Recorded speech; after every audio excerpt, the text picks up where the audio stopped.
আমাৰ আজি দুপৰীয়াৰ খানা ভাত পাতি দিছে এইফালে আমি আকৌ সসপেনত ভাত বনাও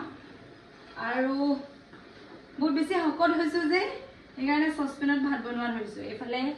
মাংস পাতিছো জাতিলাওৰ লগত কুকুৰা মাংস ভালকে সিজাই বনাম আমাৰ দুপৰীয়া ভাত খাবলৈ হ'লে এইফালে ভাত উতলিলে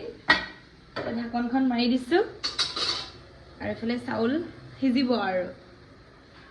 খাবলৈহে বাকী মুঠতে ভাত পানী হৈয়ে গৈছে আৰু জানে ইয়া কাচকল চব কাটি থৈ দিছো এয়া দেখিছে কাচকল ফ্ৰাই মই যে কাচকল এনেকে ফ্ৰাই কৰি খাই বিৰাট ভাল লাগে ন মানে পিটিকাও ভাল লাগে কিন্তু ফ্ৰাইও খাই ভাল লাগে কেনে কাচকল ফ্ৰাই কৰি থৈ দিছো আৰু ভাত বনাওতে পিয়া লাগি যায়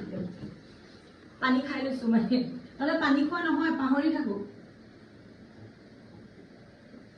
পানী কণ খাইছো